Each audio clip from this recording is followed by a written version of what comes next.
Assalamualaikum warahmatullahi wabarakatuh. Apa kabar jamaah Jaburan sekalian dimanapun Anda berada? Semoga selalu sehat dan bahagia ya.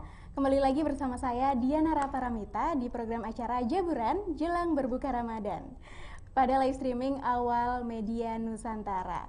Ya, kita sudah memasuki 10 hari kedua di bulan Ramadan. Konon katanya 10 hari kedua di bulan Ramadan ini Allah memberikan maghfirah atau ampunan yang melimpah begitu.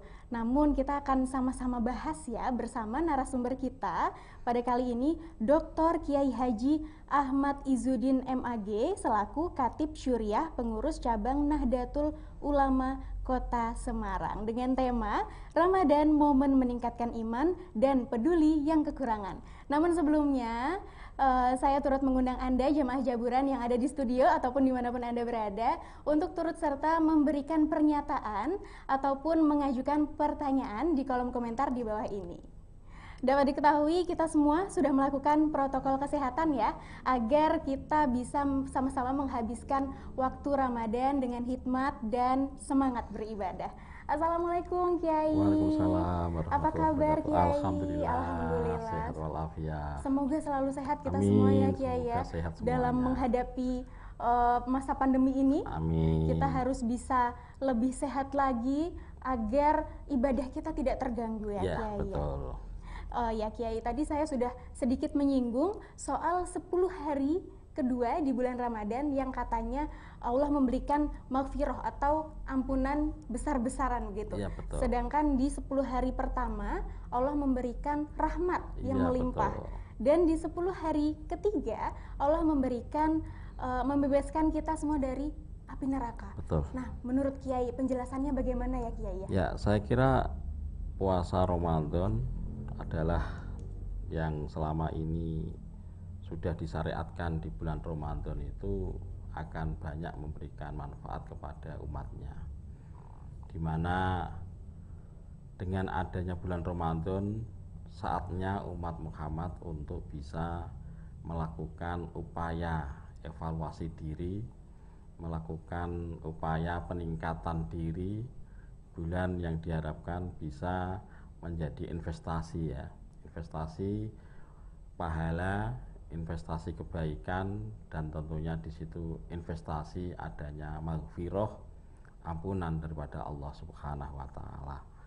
Sehingga keberadaan bulan Ramadan ini sekali lagi kemudian ada hadis yang menyebutkan orang yang bangga dengan datangnya bulan Ramadan, bangga saja, senang atau senang dengan datangnya bulan Ramadan, belum masuk bulan Ramadan, itu aja sudah mendapatkan kepastian untuk terlepas dari api neraka.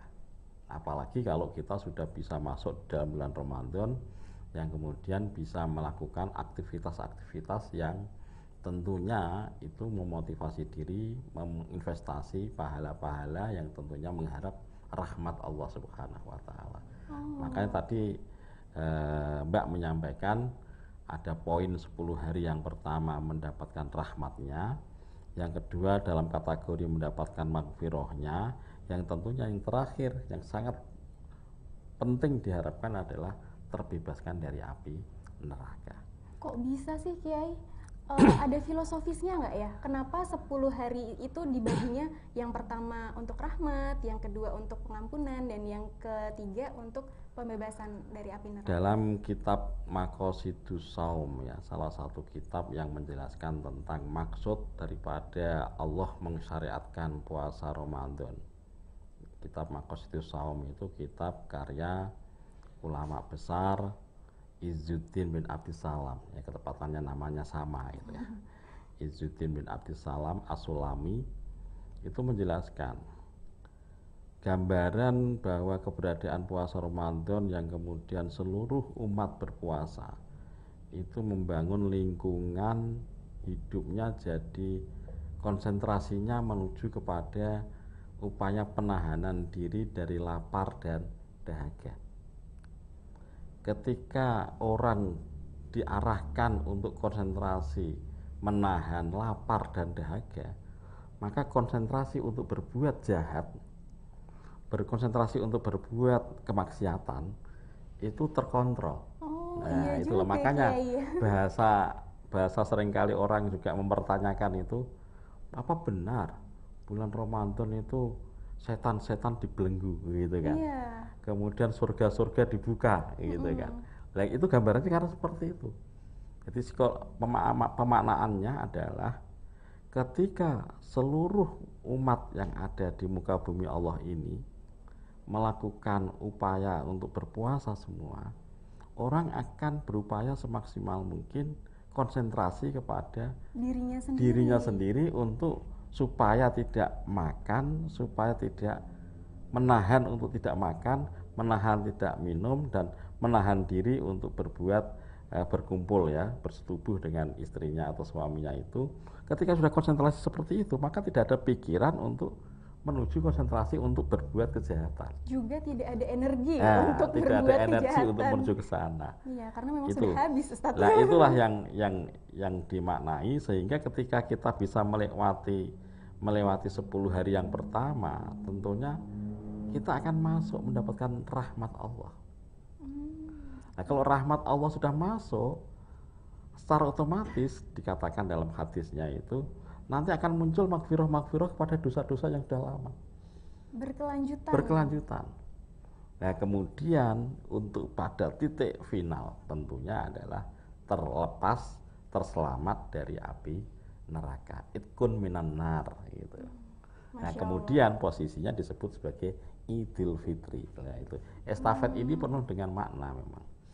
Sehingga yang menarik lagi, apapun yang ada dalam bulan Ramadan itu nanti dalam kategori ibadah. Dan mungkin Mbak siapa ini? Diana. Mbak Diana sebagai pemandu itu mungkin belum paham juga, ibadah yang tidurnya saja dikategorikan bisa ibadah itu hanya dalam bulan Ramadan. Iya. Kalau ibadah yang lain tidur itu jadinya tidak sah. Bener, Pak.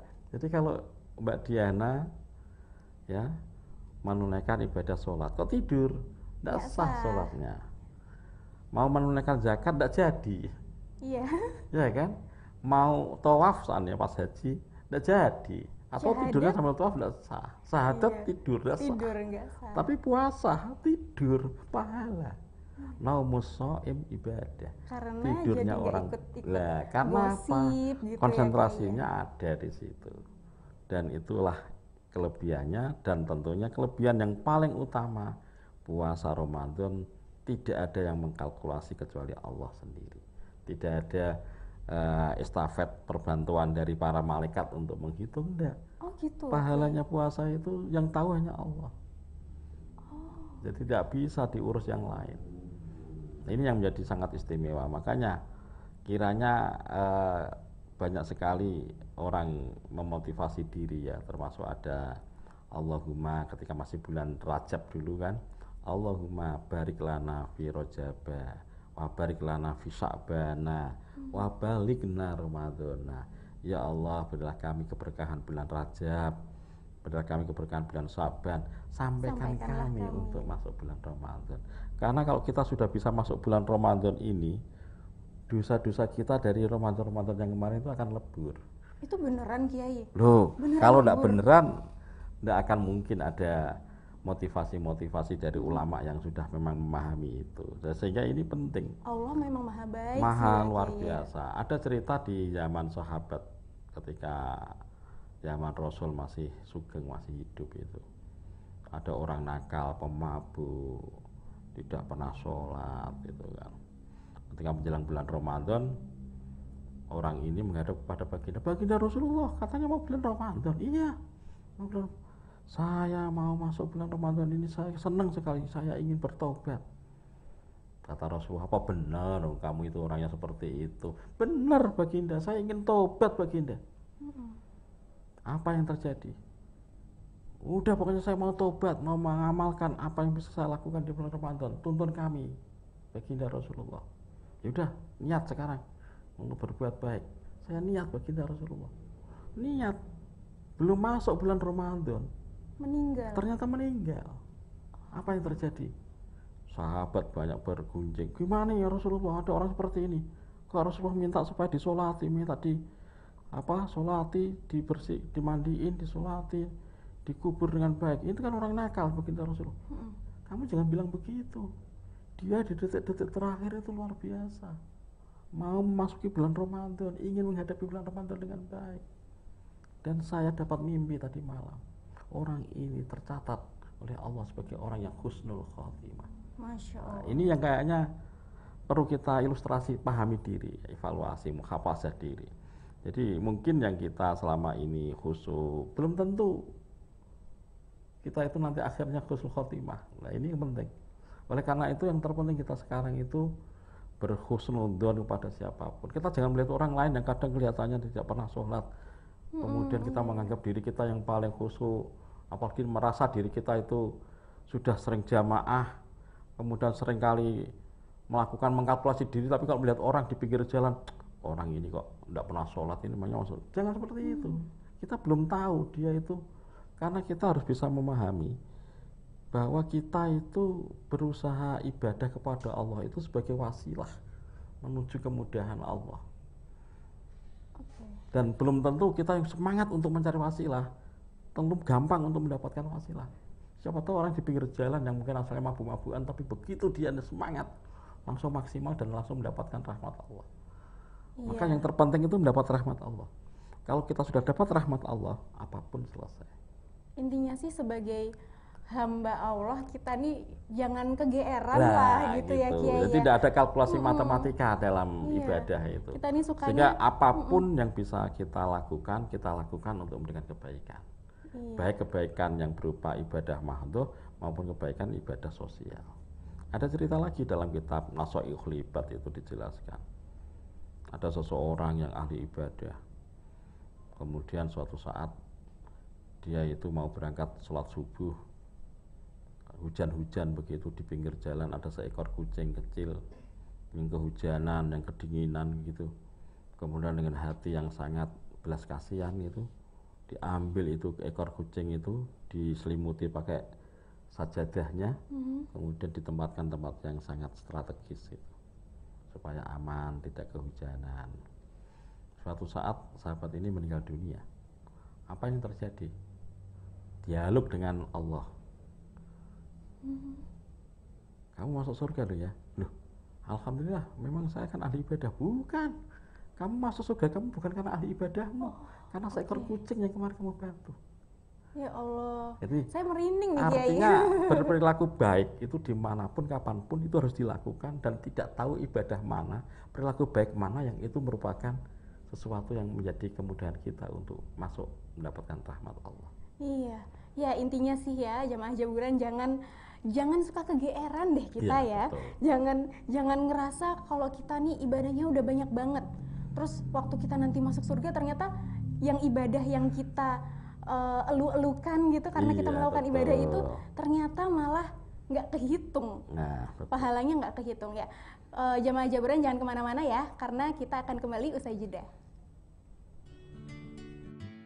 Di masa sulit ini banyak kesempatan untuk berbuat baik, tapi harus tetap jaga kesehatan. Kalau saya hanya percaya yang punya bukti ilmiah. Hasil uji khasiat membuktikan minum 2 saset tolak angin setiap hari meningkatkan jumlah sel T, indikator meningkatnya daya tahan tubuh. Yang pintar dong, pilih yang punya bukti ilmiah. Orang pintar minum tolak angin.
Bapak Haji Budiarto STMM, anggota DPRD Kota Semarang dari Partai Nasdem. Beliau terkenal dengan sosok yang baik, arif dan bijaksana, suka membantu dan peduli kepada warganya. Beliau adalah wakil rakyat yang merakyat, sayang kepada warganya, dan tentu beliau selalu bersama warga, bersama Partai Nasdem. Gerakan perubahan, wujudkan Semarang semakin hebat.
Terima kasih jamaah Jaburan dimanapun Anda berada dan juga jamaah Jaburan yang ada di studio.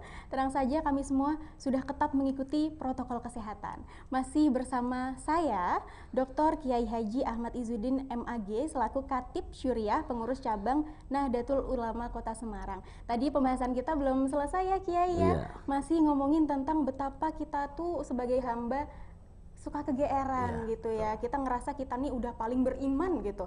Semua ibadah kayaknya pasti diterima sama Allah deh. Dan akhirnya kita justru merendahkan orang lain yang ibadahnya nggak kelihatan. Gimana Kiai? Silahkan. Ya, itulah yang menjadi persoalan atau sebuah penyakit hati ya yang harusnya segera kita kendalikan. Ya, pengendalian itu termasuk dengan adanya bulan Ramadan itu. Dengan bulan Ramadan kita itu konsentrasinya menahan nafsu makan, menahan nafsu minum, kemudian nafsu tubuh yang kemudian itu kalau kita konsentrasi ke sana itu nanti bisa membuat kita untuk tidak masuk pada konsentrasi berbuat maksiat, berbuat dosa-dosa yang di luar kemampuan kita gitu ya. Dan tentunya itulah yang diharapkan, kita jangan memandang orang lain lebih jelek daripada kita, dan kita juga harus bisa mengkalkulasi diri bahwa apa yang kita lakukan itu sebagai upaya kita aja ya, upaya kita saja yang semuanya sepenuhnya menjadi hak prerogatif Allah sebagai Tuhan kita gitu kan. Nah, terkait dengan ini tentunya kita itu harus bisa hidup selalu dengan berupaya semaksimal mungkin membangun hablum minan nas juga baik, di samping upaya hablum minallah kita juga baik. Seimbang ya Kiai ya, vertikal oke, horizontal oke. Ya, gitu. hablum minan nas dan hablum minallah. Nah, puasa Ramadan tentunya arahnya ke sana. Jadi tentunya untuk meningkatkan keimanan kita dan bagaimana membangun rasa kemanusiaan kita terbangun dengan baik gitu lah.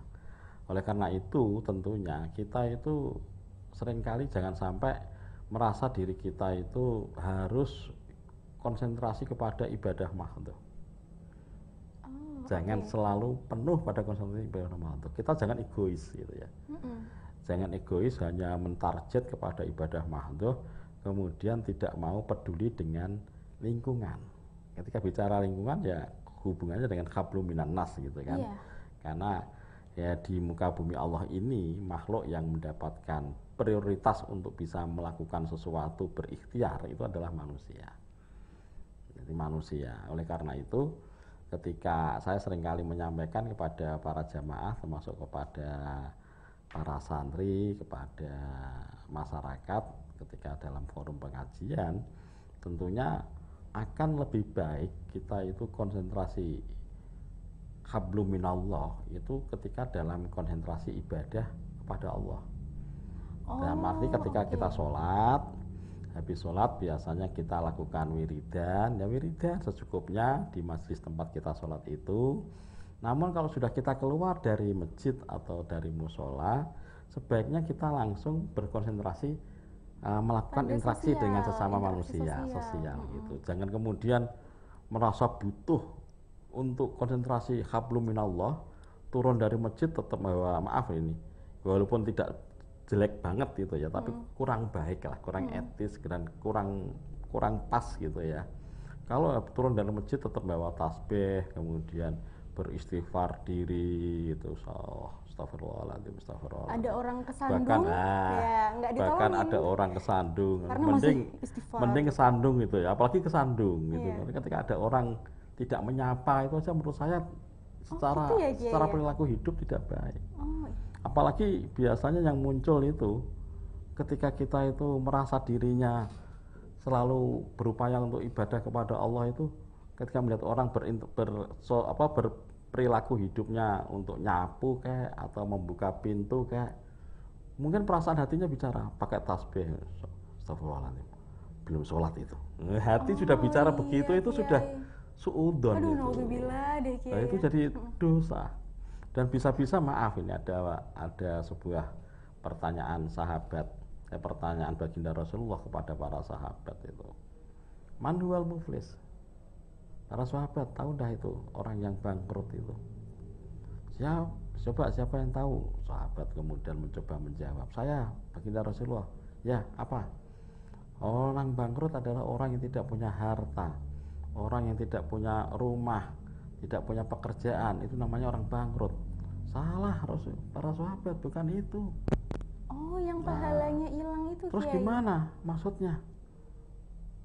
Rasulullah, gini, orang bangkrut itu orang yang sebenarnya ibadahnya rutin, banyak, sholatnya jamaah terus, puasa Ramadan selalu, bahkan tambah puasa sunnah, zakat pun bayar, banyak orang yang sekarang tidak zakat. Jarang orang yang mau bayar serius zakat itu. Ibadah haji sering, tapi ternyata perilaku kehidupan sosialnya itu banyak melakukan kesalahan-kesalahan dan membangun rasa hidup sosial jadi tidak baik. Nah, pahala-pahala ibadah yang tadi, sholat, zakat, puasa, haji, terkikis, tersedot semuanya. Nah, kemudian bisa-bisa di saat dia dikalkulasi di alam akhir nanti habis pahalanya. Itu nama orang bangkrut, para sahabat. Oh begitu. Nah dari sini ilustrasi ini tentunya kita harus bisa menginvestasi pahala kebaikan tidak hanya pada ibadah mahdoh, tapi berupaya menginvestasi pahala-pahala sosial yang tentunya berbaik hati. Hatinya tidak sirik, apalagi sirik juga penyakit hati. Iya. Orang tetangganya punya nikmat sedikit aja sudah panas panas itu rasanya nikmat harus dia yang memiliki, orang lain tidak boleh punya nikmat itu kan. Kita kan harus berpikir, oh alhamdulillah tetangga saya sekarang sudah punya mobil. Jangan bilang, dari mana itu mobil? Waduh, julid ya Kiai ya, naudzubillah. Kan kalau dirinya sendiri tidak mau tahu itu jadi persoalan. Nah itulah yang tadi saya katakan, manual muflis kata baginda Rasulullah, orang-orang seperti itulah namanya orang bangkrut. Nah oleh karena itu kita harus bisa membangun perilaku sosial kita itu yang baik. Dan inilah yang sebenarnya kunci hidup itu ya. Sehingga nanti saya tambahi dalam sesi-sesi berikutnya, nanti akan saya jelaskan bagaimana kita hidup yang baik, bahkan sampai yang namanya malaikat Jibril itu kepengen jadi manusia karena perilaku sosial. Gitu. Ini yang kayaknya banyak orang penting kita ketahui. Seandainya saya, Mbak Diana dulu ketika lahir ditanya oleh Allah, Mbak Diana kepengen jadi manusia atau jadi malaikat? Saya yakin kok pengen jadi malaikat. Iya. Karena malaikat dijamin masuk surga. Iya. Tapi ternyata lebih baik jadi manusia. Ternyata malaikat Jibril aja sampai malaikat jadi pengen gitu jadi manusia. Ya? Nah ini kayaknya nanti kita akan bahas pada sesi berikut. Oke, tapi kalau ditarik lagi nih Kiai ya, ke 10 hari kedua di Ramadan ini kan Allah memberikan banyak sekali ampunan gitu ya kepada hambanya. Sebenarnya ada nggak ya Kiai ya amalan khusus yang bisa semakin meningkatkan kesempurnaan iman kita gitu, atau ibadah ya udah ibadah aja, amalan aja, tapi apakah ada amalan khusus ya Kiai ya? Ya saya kira disyariatkannya ibadah sholat taraweh kemudian witir itu merupakan perilaku yang sudah menjadi tuntunan ulama-ulama terdahulu kita.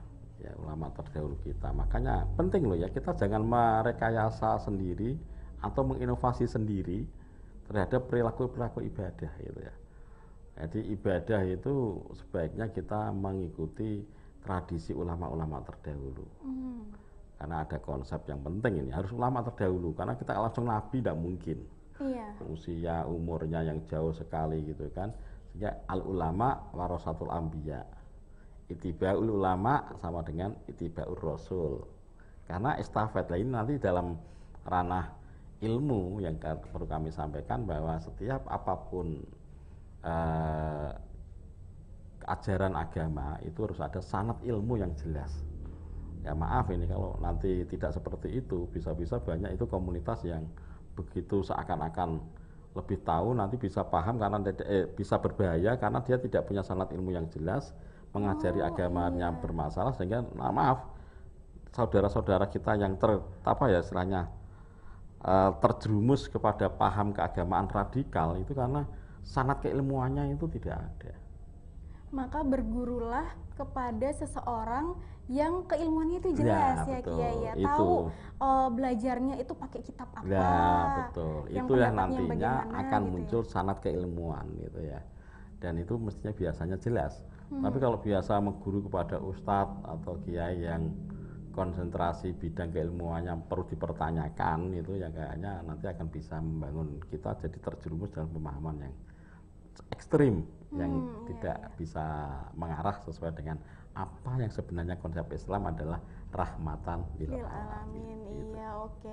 Jadi intinya nih ya jamaah jaburan ya, lihat-lihat dulu lah kalau mau berguru, ikut kajian gitu, lihat-lihat dulu gurunya atau ustadznya ini pahamnya kemana, dasar keilmuannya jelas atau tidak, begitu rujukan ilmunya dan rujukan kitabnya dari siapa yang tentunya itu akan bisa dipahami, ada sanad mutasil sampai kepada baginda Rasulullah Shallallahu Alaihi Wasallam. Iya begitu. Dan jamaah jaburan jangan kemana-mana lagi karena kita akan kembali usai jeda.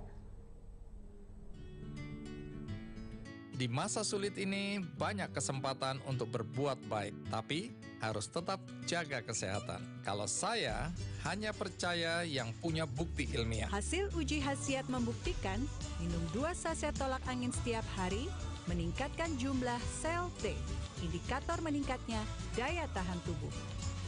Yang pintar dong, pilih yang punya bukti ilmiah. Orang pintar minum tolak angin.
Bapak Haji Budiarto STMM, anggota DPRD Kota Semarang dari Partai Nasdem. Beliau terkenal dengan sosok yang baik, arif dan bijaksana, suka membantu dan peduli kepada warganya. Beliau adalah wakil rakyat yang merakyat, sayang kepada warganya, dan tentu beliau selalu bersama warga, bersama Partai Nasdem. Gerakan perubahan, wujudkan Semarang semakin hebat.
Terima kasih jamaah Jaburan, Anda masih bersama kami di program Jaburan Jelang Berbuka Puasa Ramadan bersama Dr. Kiai Haji Ahmad Izzuddin MAG selaku Khatib Syuriah Pengurus Cabang Nahdlatul Ulama Kota Semarang.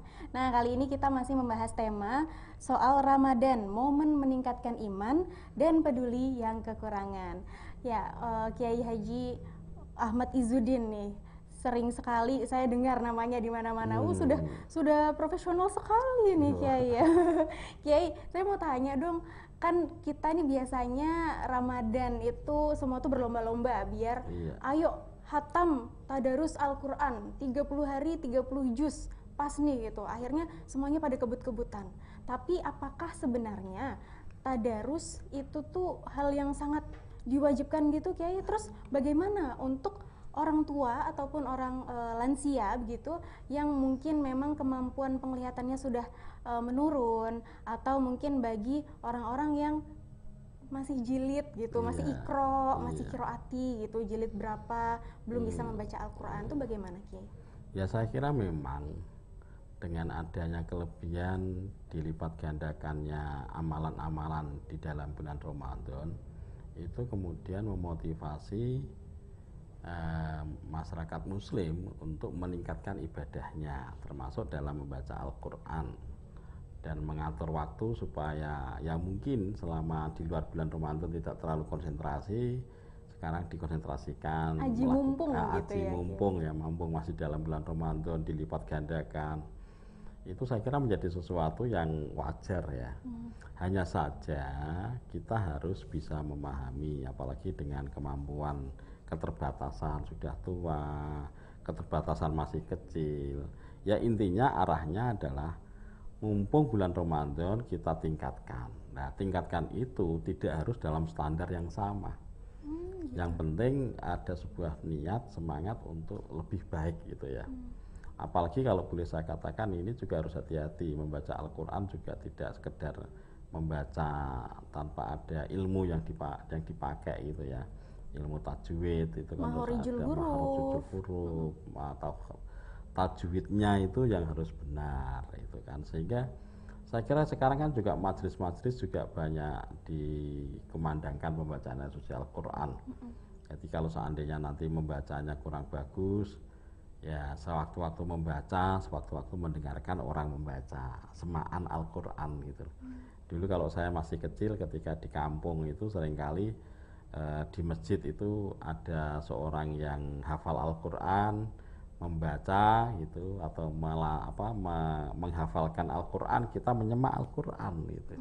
Biar ngerti, biar cara bacanya bagaimana gitu ya. Begitu. Sehingga banyak cara yang dilakukan. Apalagi sekarang juga banyak digitalisasi yang dilakukan untuk mempermudah belajar Al-Qur'an gitu kan. Ada yang bisa mengeluarkan suara ketika kita tunjuk pulpennya itu ya, bisa suara itu, ya, kemudian suaranya muncul. Saya kira ini banyak hal yang tentunya inilah yang harapan kami, teknologi itu membantu dalam proses meningkatkan kemampuan ibadah kita dalam membaca Al-Qur'an. Ya, intinya berarti disesuaikan dengan kemampuan kita, namun kemampuannya juga nggak boleh berhenti di situ aja Kiai ya. Ada sebuah upaya proses untuk lebih baik lagi, meningkatkan kemampuan, dan itu tentunya ya diupayakan dengan berbagai langkah strategis yang dilakukan. Tapi kalau misalkan nih Kiai, kita kan 24 jam tuh kan kita bagi-bagi ya, ada yang buat urusan dunia, ada yang buat urusan akhirat.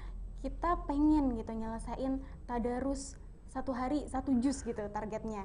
Tapi kalau ternyata hanya bisa memilih satu antara tadarus dan juga murojaah, mungkin bagi jamaah Jaburan sekalian yang sudah memiliki hafalan Quran berapa juz gitu kan, menghafalkan itu kan perlu diulang ya Kiai ya. Kalau hanya bisa memilih satu, kita harus mendahulukan yang mana ya Kiai ya? Saya kira sangat tergantung ya, tergantung dengan posisi keadaan kita ya, sehingga kita harus bisa yang itu tadi intinya pada peningkatan semangat untuk melakukan peningkatan, baik peningkatan kualitas maupun peningkatan kuantitas.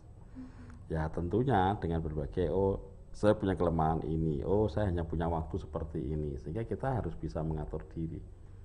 Yang tentunya harapannya keseimbangan yang dilakukan. Jadi bukan serta merta kemudian bulan Ramadan aktivitas keduniaan kemudian Dihilangkan kerjaan semua? dihilangkan semua, itu tidak. Bahkan sebenarnya kalau kita mau mengatur dengan baik, semua itu ya ibadah. Karena ada sebuah hadis motivasi bulan Ramadan itu ketika kita tidur, itu sebenarnya malaikat rahmah itu mengajak untuk membangunkan kita.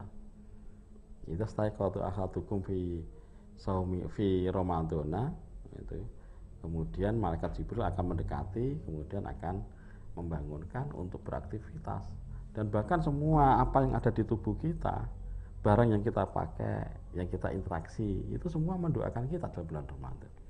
Itu kelebihan bulan Beneran, Ramadan. Kiai? Iya. Oh, Masya Allah. Sandal, sepatu itu sampai mengatakan begini, sabit qadamaihi ala siratal mustaqim. Di dalam bulan Ramadan.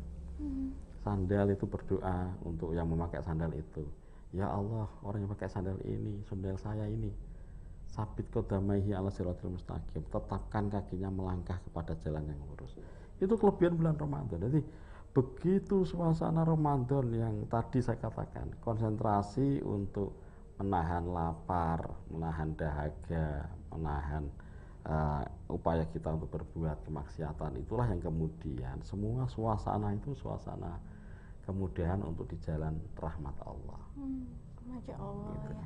Ya, lalu berarti kita kan tema kita pada kali ini, episode kali ini kan Ramadan momen meningkatkan iman dan peduli yang kekurangan. Iya. Nah, peduli yang bagi kekurangan ini kan tadi kita belum bahas nih, Kiai ya. Betul. Kalau Ramadan itu biasanya identik di jalan-jalan nih, kalau udah mau maghrib banyak tuh yang bagi-bagi takjil, Kiai. Betul. Nah, tapi apakah itu juga termasuk ibadah yang utama dibanding dengan berbagi kebaikan atau sedekah kepada orang-orang yang memang sangat membutuhkan sedekah itu, Kiai? Kita tuh harusnya sedekah sama siapa aja yang kita lewatin, dimanapun kita berada, ataukah memang kita harusnya mengutamakan yang orang yang benar-benar membutuhkan dulu, Kiai? Ya, saya kira yang membutuhkan itu yang diutamakan. Dan yang menarik ya, di dalam bulan Ramadan itu kita memberikan ya bingkisan untuk berbuka puasa. Kita memberikan satu porsi buka puasa, itu pahalanya sebagaimana orang yang berpuasa itu. Gitu. Sehingga ketika kita itu melaksanakan puasa Ramadan yang kemudian di situ terbangun selama 1 bulan, bagaimana beratnya puasa, menahan lapar dan dahaga, itu akan menumbuhkan sebuah pikiran daripada orang yang puasa itu, ya Allah, ternyata lapar itu berat ya. Dia yang selama ini orang yang punya akan berpikir, wah kalau begitu saya juga harus bisa memberikan sesuatu. Lah, dari sinilah tadi saya katakan tema kita yang terkait itu, bahwa ketika orang berpuasa Ramadan itu akan bisa meningkatkan kepedulian sosial. Semestinya begitu. Semestinya ya, harus ya. ada muncul. Kalau ternyata kita sudah puasa Ramadan, terus habis itu ibadahnya juga lancar jaya gitu ya. Nah, terus tapi kepedulian kita terhadap itu perlu lingkungan dievaluasi puasanya. Berarti ada apa-apa nih sama Ada ibadah apa-apa, kita ya, iya. Kiai? Ya, termasuk ini juga penting ini saya juga terkait dengan pentingnya mengasup atau memakan, meminum yang halal-halal itu. Sehingga buka kita, sahur kita diupayakan benar-benar dari makanan minuman yang halal, baik dari cara memperolehnya atau bahannya itu. Jadi Dibacain satu-satu ya komposisinya ya, apa gitu ya, paling Kiai, enggak ya? caranya yang sekarang sangat mudah dan strategis ya, mencari produk-produk yang sudah bersertifikat halal. Iya, MUI Jawa Tengah.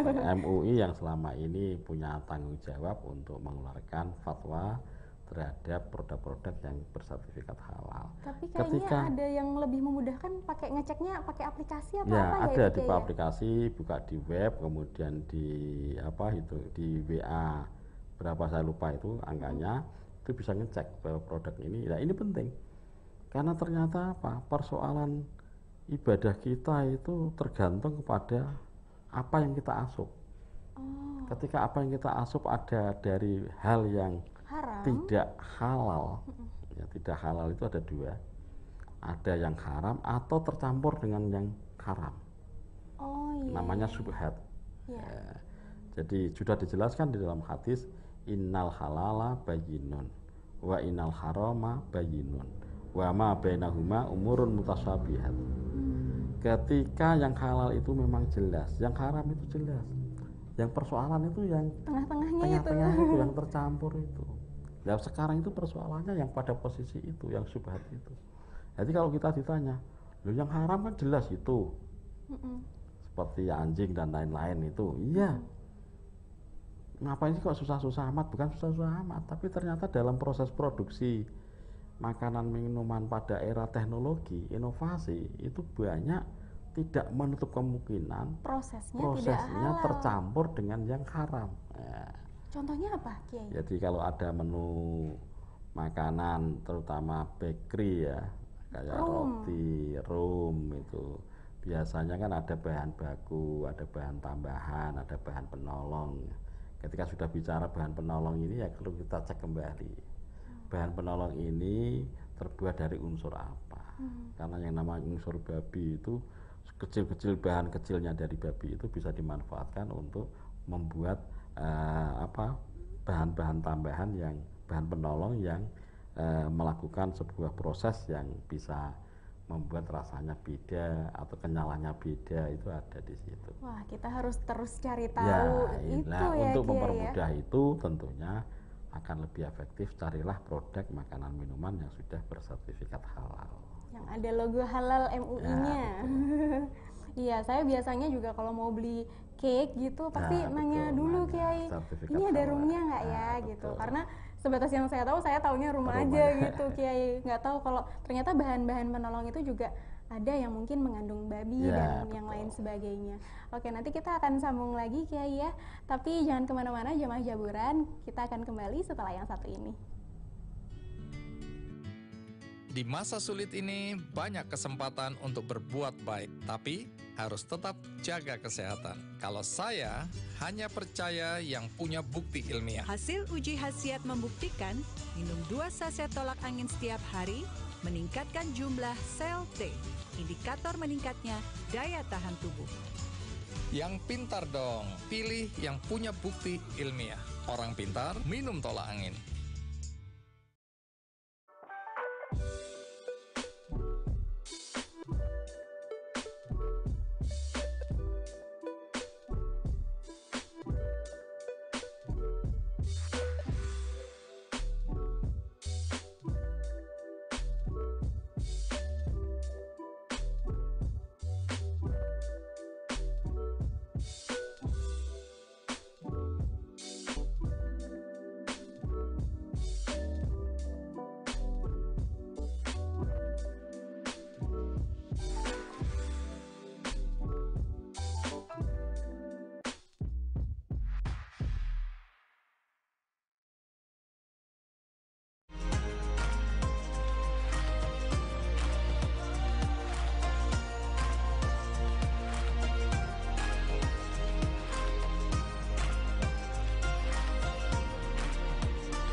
Bapak Haji Budiarto STMM, anggota DPRD Kota Semarang dari Partai Nasdem.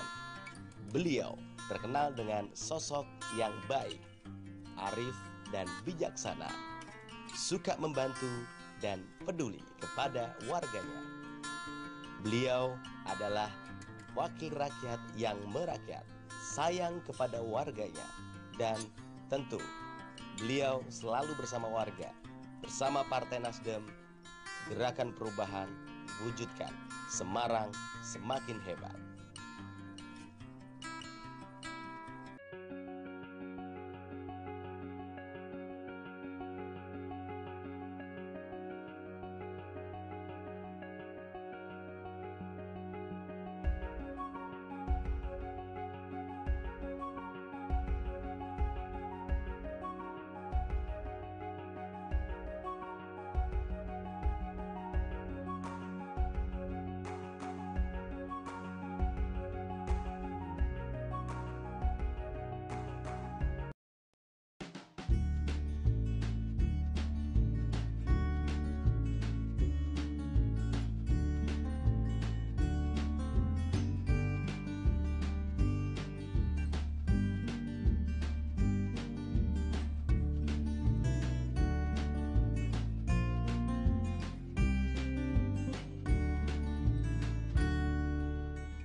Adek!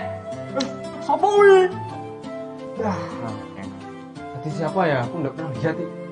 Itu toh senior kita. Cantik ya? Mosro. Iya. Nah, itu orangnya tuh. Gitu. Gitu? Aku nggak lihat toh.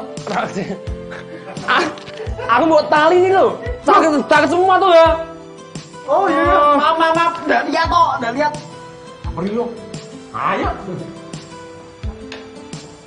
Halo kak. Aku mau jadi sahabatmu. Mau jadi sahabatku? Kalau mau jadi sahabatku ikutan Duta Humas dulu dong. Duta Humas? Apa? Ini loh Duta Humas. Kamu mau jadi Duta Humas Kuartir daerah Jawa Tengah? Caranya gampang banget.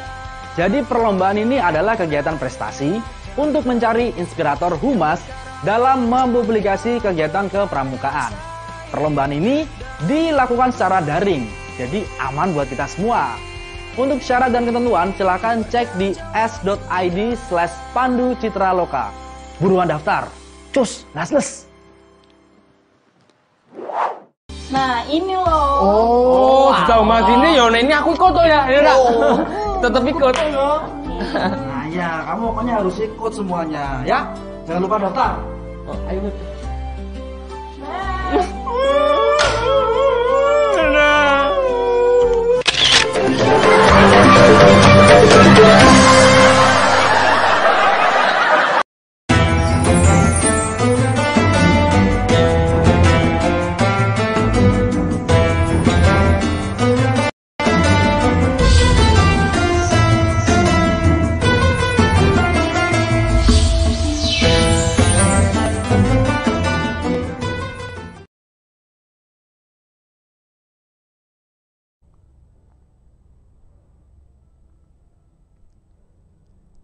Jamaah Jaburan, terima kasih ya Anda masih setia bersama kami. Kita masih akan lanjut bahas dengan Kiai Haji Ahmad Izzuddin MAG selaku Khatib Syuriah, pengurus cabang Nahdlatul Ulama Kota Semarang. Kiai, sekarang ini bulan puasa, banyak orang yang puasa tapi tidak semuanya. Umat muslim banyak yang puasa tapi belum semuanya. Tapi ada juga umat muslim yang puasa ini kan wajib ya Kiai ya. Tapi kewajiban yang lain tidak dikerjakan. Contohnya sholat 5 waktu. Mungkin ada teman-teman kita yang puasa nih, yuk ikut puasa, sahur, buka bareng gitu. Tapi ternyata sholatnya bolong-bolong Kiai. Ya, itu gimana menurut Kiai? Ya saya kira ini perlu upaya untuk melakukan perbaikan. Karena sebenarnya yang terpenting itu ibadah sholat ya. Awalu ma yuhasabu indallah as-sholah. Amal perbuatan hamba saya umat manusia di mata Allah yang pertama kali dikalkulasi itu adalah ibadah sholat. Iya. Nah makanya bagi sahabat-sahabat, saudara-saudara yang merasa sekarang ini puasa Ramadan kok ibadahnya sholat belum baik, ya upayakan semaksimal mungkin untuk bisa ibadah sholat yang baik. Ibadah sholat itu tidak susah kok. Paling enak itu ibadah sholat akan menjadi nyaman, walaupun kemampuan kita masih kurang itu ya jamaah. Oh iya, bareng-bareng Kiai ya. Kalau bareng-bareng biasanya lebih ringan. Iya, bukan ringan, kita akan aman. Tidaknya ringan. Iya. Jadi amannya karena apa? Amannya apa? Kekurangan kemampuan pemahaman kita terhadap ibadah sholat itu tertutupi dengan ibadah berjamaah itu. Jadi ibadah jamaah itu, ibadah sholat itu bagaikan naik mobil, kemudian kita ikut rombongan bis yang sopirnya itu sudah handal. Itu akan tercapai pada tujuannya dengan baik. Nah kalau kita sudah belum bisa nyetir, sholat sendiri bagaikan naik mobil belum bisa nyetir. Wah bahaya itu. Itu bahaya, bisa nabrak-nabrak dan bisa bermasalah kan gitu. Tapi kalau kita ikuti aja rombongan, kemudian imamnya itu ya sopir itu, imamnya handal, sopirnya handal, mau jalan sempit kayak apapun, Insya Allah tetap selamat. aman. aman dan selamat aman dan gitu ya. selamat. Tapi kalau kita belum bisa apa-apa, belum bisa nyetir, bawa mobil sendiri, jalan sempit, ya sudah akan berpikir Wassalam itu. wassalam. Nah inilah, maka sebenarnya Allah itu memberikan tuntunan kepada hambanya, apalagi umatnya, apalagi kita umat Muhammad, hambanya Allah, kita sebagai umat Nabi Muhammad itu paling enak sebenarnya. Banyak kelebihan-kelebihan, keistimewaan-keistimewaan kita sebagai umat Nabi besar Muhammad Shallallahu Alaihi Wasallam. Jadi semua yang hidup pada masa-masa sekarang itu ya semua umat Nabi Muhammad. Tinggal kita mau mengekspresikan bagaimana terima kasih dengan Nabi Muhammad gitu kan. Kemudian bagaimana mengekspresikan upaya semangat beribadah terhadap apa-apa kita sebagai umat Muhammad mendapatkan kemudahan. Sholat 5 waktu merupakan salah satu ciri umat Nabi besar Muhammad yang kemudian yang luar biasa. Umat-umat sebelum Nabi Muhammad ibadahnya tidak 5 waktu, 50 waktu. Oh, Anda iya, bisa iya, mikirkan Kiai. Mbak Diana kalau nanti Setengah jam sekali. setengah jam sekali bisa ibadah terus, ini kapan waktunya pakai make up gitu kan. Bener. Jadi artinya banyak kelebihan-kelebihan, kemudahan-kemudahan yang diberikan kita sebagai umat Nabi besar Muhammad, harusnya kita ekspresikan dengan semangat meningkatkan kemampuan kita, kemauan kita. Tadi kalau dalam ceritanya Mbak Diana, banyak saudara-saudara kita yang sekarang ini puasa, alhamdulillah. Setidaknya, setidaknya tidak meninggalkan puasa. Tidak meninggalkan puasa, dan akan lebih baik mau meningkatkan ibadah sholatnya. Oke. Jadi semua proses, dan akan dikalkulasi enggak? Ya yang sudah-sudah, yang akan datang menjadi Urusan sesuatu. Allah Ya, itu urusan kita mah Allah. hamba doang tahu Ya, apa gitu kita Kiai yang ya. penting ada kemauan untuk lebih baik lagi. Oke, tapi sebenarnya kalau umat muslim yang puasa tapi tidak melakukan sholat 5 waktu, apakah menjadikan puasanya itu batal, Kiai? Kalau puasanya urusan puasa, Beda ya? beda, kaplingnya beda gitu ya. Kaplingnya beda. Caranya ini memenuhi kapling di sini, sholat memenuhi kapling di sini. Nah, walaupun tentunya ini juga akan ada masalah, kaitannya sholatnya itu merupakan amal yang pertama kali dihisab. Oh, iya. Nah, gitu. Tapi tidak ada pembatalan dalam masalah keberadaan tidak sholat. Tapi Oke. kaplingnya beda, namun urusan nanti apakah itu bisa dikalkulasi atau tidak tergantung sholatnya, kan gitu. Ya, tapi semua tentunya kembali kepada Allah. Karena dalam konteks apapun rahmat Allah itu segala-galanya. Iya, tapi apa saja sih Kiai yang sesuatu yang membatalkan kita puasa, dan apa saja yang secara tidak sadar ternyata membuat puasa kita bisa batal, Kiai? Ya, kalau tidak sadar, selagi tidak disengaja, itu tidak ada masalah. Jadi kalau seandainya saya lupa minum, ya kalau memang tidak sengaja, tidak apa-apa. Kecuali kalau minumnya sengaja. Kalau sengaja, Wudu terus wudu ditelan lah, gitu. ditelan.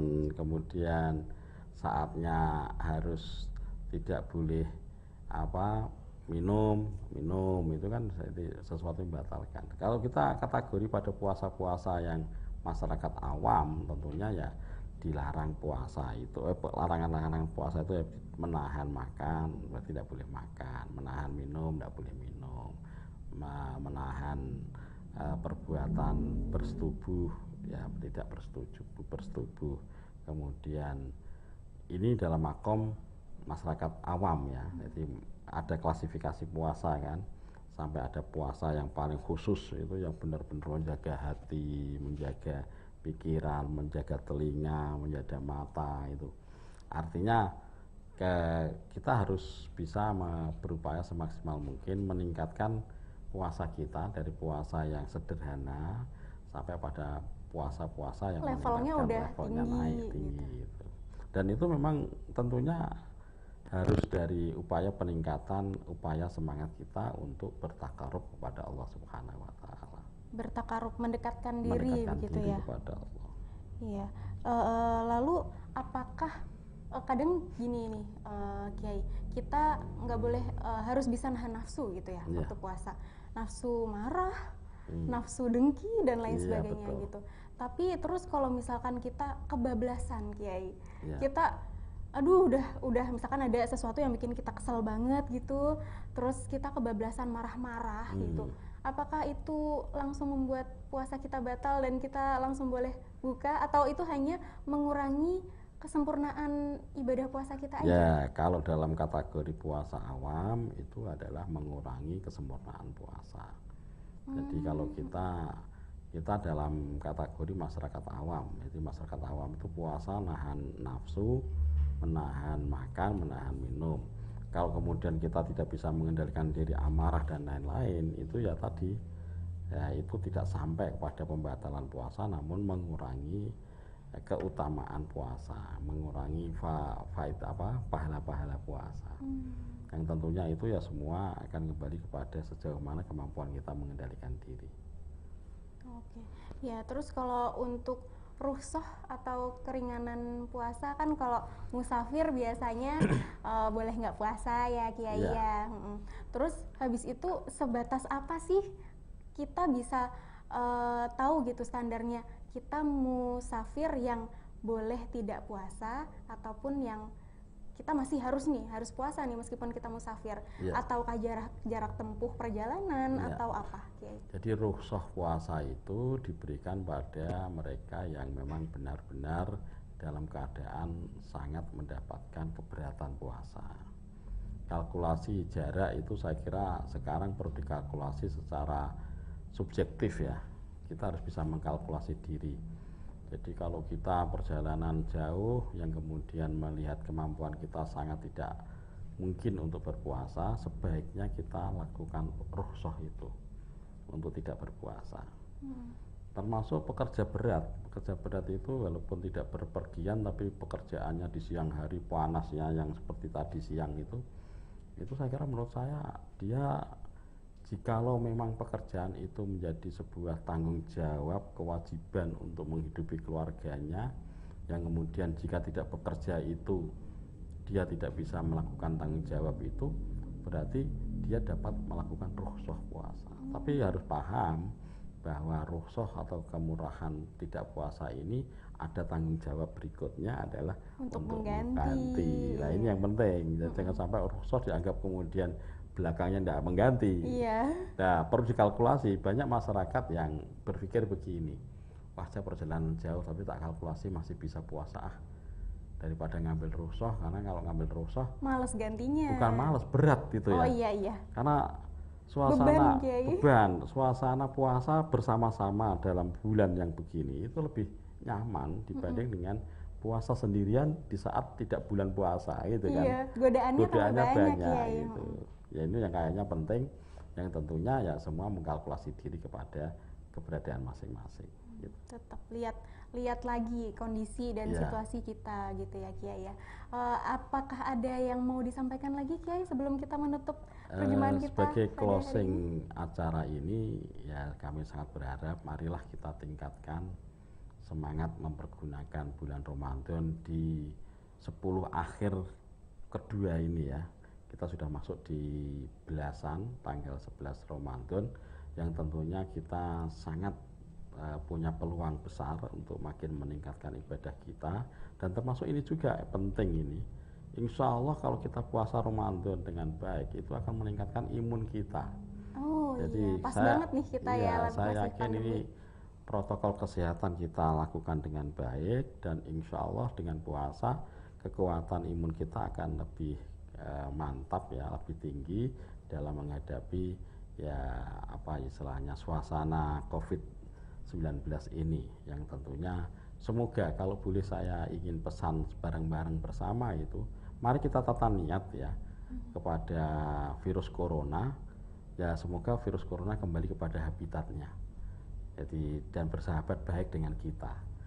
Jangan bahasa, kalau saya kurang setuju itu bahasanya lawan corona, itu lawan itu mereka nanti jadi marah bisa karena mereka juga habitat juga, marah bisa membabi buta masyarakat kita yang kena itu.